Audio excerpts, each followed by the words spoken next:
अस्सलाम वालेकुम स्टूडेंट्स। जैसा कि आप लोगों को पता है कि हम लोग चैप्टर वाइज एमसीक्यूज़ को सॉल्व कर रहे थे और उसके बाद इंशाअल्लाह हम लोग जो है 100 एमसीक्यूज़ जो मिक्सचर की फॉर्म में होगा वो करेंगे। तो सैटरडे के दिन तक मतलब इस वीक में ये सारे एमसीक्यूज़ ख़त्म करने का मेरा इरादा है। चैप्टर नंबर 8 आपके सामने लिखा था most stable carbonium ion is. सबसे पहले तो ये बताना चाहिए चैप्टर 8 है कौन सा। अल्काइल हैलाइड, मतलब जब अल्काइल ग्रुप के साथ हेलोजन अटैच हो तो उसको कहते हैं अल्काइल हैलाइड। नंबर 1 लिखा था most stable carbonium ion is. Carbonium ion किसको कहते हैं? जब carbon carry a positive charge, मतलब जब कार्बन में से एक हाइड्रोजन रिमूव हो जाए, एक हाइड्रोजन निकल जाए और उसके ऊपर पॉजिटिव चार्ज आ जाए, this is known as carbonium ion. तो ये सारे कार्बोनियम नाम लिखे 1 डिग्री 2 डिग्री 3 डिग्री। मिसाल के तौर पे अगर एक आर लिखा हुआ रहेगा तो 1 डिग्री, 2 आ रहे तो 2 डिग्री और 3 आ रहे तो 3 डिग्री। तो सबसे ज्यादा कार्बोनियम आयन जो स्टेबल होता है वो किसमें होता है? Tertiary carbonium ion. कौन सा कार्बोनियम आयन स्टेबल होता है बेटा? Tertiary carbonium ion. सही है। अच्छा, the first step is similar in this mechanism. ये मैकेनिज्म लिखा हुआ E1 E2 एलिमिनेशन रिएक्शन की दो टाइप्स होती है, E1 होता है और E2 होता है। सब्सटीट्यूशन रिएक्शन का में SN1 और SN2 होता है। दरअसल इनको कंबाइन करके लिखा हुआ है। तो मैं तो आप लोगों से कहूंगा स्टूडेंट से कि भाई एक चार्ट अपने पास बना लें, उस चार्ट के अंदर जो है इस अंदाज से बनाएं कि एक ही पेज पे SN1 SN2 और E1 और E2, मतलब पूरा एक फुल लेंथ पेज हो और फुल लेंथ पेज के ऊपर ये तमाम एक साथ लिखे हुए, तो आपको इनमें फर्क करना आसान हो जाएगा। ये बोलने इनमें से कौन सा ये चार जो ऑप्शन है नंबर 2 पे E1 E2 SN1 SN2 E1 E2 E1 SN2 और SN1 E1, इनमें से वो कौन सा है जो जिसका पहला स्टेप सेम है? तो आप क्या बोलोगे सर? SN1 और E1। सही। नंबर 3 है the carbon atom having positive charge is called. ये जो नीचे पॉजिटिव चार्जेस दिए हुए हैं इनमें से carbon atom having a positive charge is called. अगर कार्बन के ऊपर पॉजिटिव चार्ज आ जाए तो उसको क्या कहते हैं? नंबर 1 में हमने बात की थी, उसको हम क्या कहते हैं? कार्बोनियम आयन कहते हैं। अगर कार्बन के ऊपर पॉजिटिव चार्ज आ जाए तो वो कार्बोनियम आयन कहलाता है। हैलाइड हेलोजन को कहते हैं, हाइड्रोक्साइड OH को कहते हैं। तो इस कार्बोनियन या कुछ अलग है, कार्बोनियम आयन होगा। नंबर 14 पॉइंट है, चौथा एमसीक्यू है Grignard's reagent and a ketone reacts to form आ। अब आप लोगों ने क्या करना है? ग्रिग्रांड्स रिएजेंट का टॉपिक खोलना है और उसके अंदर ग्रिग्रांड्स रिएजेंट के साथ मैग्नीशियम फॉर्मल्डिहाइड, एल्डिहाइड और कीटोन तीनों की इक्वेशंस लिखी हुई हैं और तीनों के इक्वेशंस में प्रोडक्ट्स भी लिखे हुए हैं। किससे क्या प्रोडक्ट बनता है यह हमने क्लास में डिस्कस भी किया था। तो अगर फॉर्मल्डिहाइड होता तो 1 डिग्री अल्कोहल, अगर एल्डिहाइड होता तो 2 डिग्री अल्कोहल और अगर कीटोन होता तो क्या हो जाता बेटा? 3 डिग्री अल्कोहल हो जाता। सही है। अच्छा, अब इसके बाद हम देख लेते हैं number 6 SN2 reaction occurs in. SN2 reaction इनमें से कौन से स्टेप में होता है? SN2 रिएक्शन कितने स्टेप में होता है?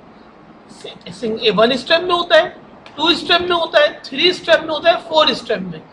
तो the answer is 1 step, single step. अब जब आप लोगों ने SN1 SN2 E1 E2 का एक चार्ट बनाया हुआ होगा तो उसमें से टैली करना आसान, उसमें से देखना आसान, उसमें से याद करना आसान।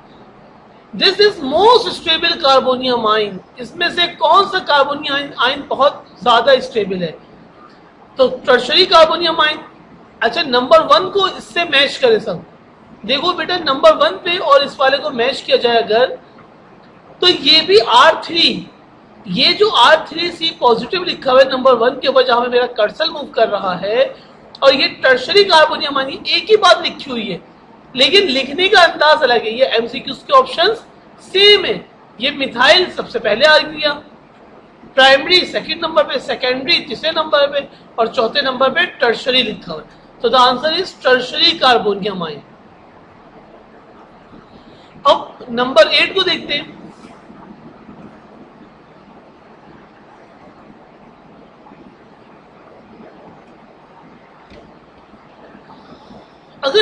8 की बात की जाए, general formula of alkyl halide is, ये कुछ अल्काइल हैलाइड्स के फार्मूले लिखे हुए हैं, इसमें से पूछेंगे जनरल फार्मूला, इसमें से वो कौन सा फार्मूला इस्तेमाल हो रहा है जो अल्काइल हैलाइड में इस्तेमाल होता है।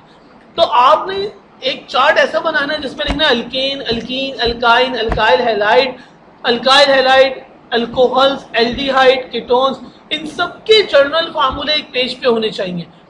तो याद करने में फर्क के साथ डिफरेंस बना के याद करना आसान होता है। तो अल्काइल हैलाइड CnH2n+1X का फार्मूला होता है इसका, एक हाइड्रोजन निकल जाता है, क्या जाता है, हैलोजन आ जाता है। इसके बाद है number 9, the mechanism of SN2 reaction is, SN2 reaction का जो मैकेनिज्म होता है वो क्या होता है, यूनिमोलिक्यूलर होता है, बाई मॉलिक्यूलर होता है, ट्राई या पॉली। देखो बच्चों, रेट से पता चलता है, किससे, रेट, काइनेटिक्स से। अगर आप देखो तो वहां पे हर दफा रेट लिखा हुआ नजर आ रहा होगा। अगर रेट में 2 का प्रोडक्ट है तो बाई मॉलिक्यूलर, अगर रेट के फार्मूले में सिंगल प्रोडक्ट है तो वो यूनिमोलिक्यूलर। तो यहाँ पे अगर आप SN2 का रेट देखें बुक के अंदर तो वो क्या रहा होता है, बाई मॉलिक्यूलर, 2 चीजों का प्रोडक्ट, 2 रिएक्टेंट मौजूद होते हैं।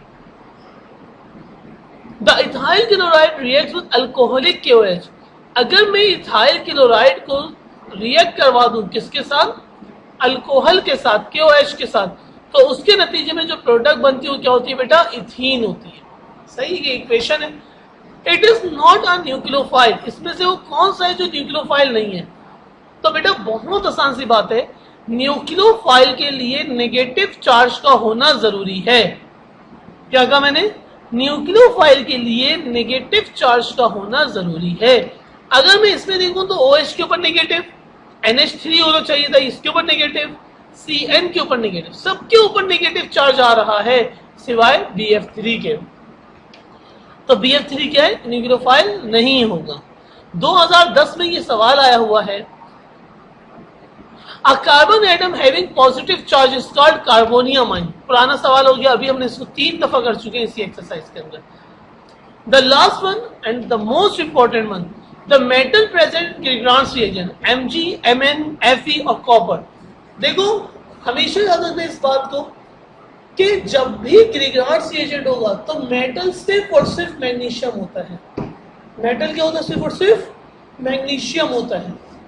सही है, ग्रिग्रांस रिएजेंट में मैग्नीशियम का होना जरूरी है। अगर देखा जाए तो चैप्टर नंबर 7 और चैप्टर नंबर 8 इसके कई सवाल इंपॉर्टेंट है।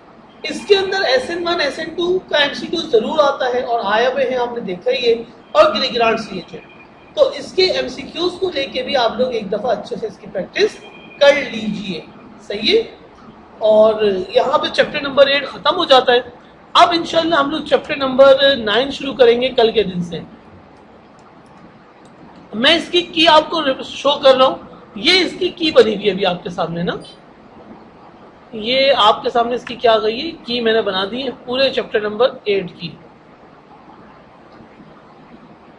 ओहो,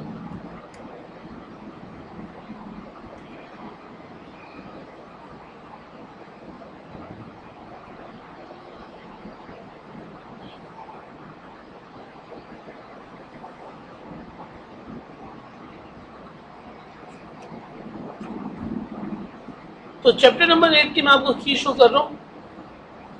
एक तो ये वाला पेज है चैप्टर नंबर 8 का, इसकी एक तस्वीर हो जाए, 7 MCQs उसके ऊपर आ रहे हैं। फिर 7 के बाद से 13 तक ये MCQs आ रहा है। सही है, और अगर मैं इसका इमेज छोटा कर दूं तो और आसानी हो जाएगी आप लोग को नोट करने में। चैप्टर नंबर 8 की फुल लेंथ की जो है वो ये आपके सामने आ गई है। ये चैप्टर नंबर 8 के 13 MCQs जो मैंने आपके साथ डिस्कस किए हैं, वो इस वक्त आपके सामने इसका एक इमेज ले लीजिए आप लोग और इसको सॉल्व करें। इसको सॉल्व करने की भरपूर कोशिश कीजिए। अस्सलाम वालेकुम।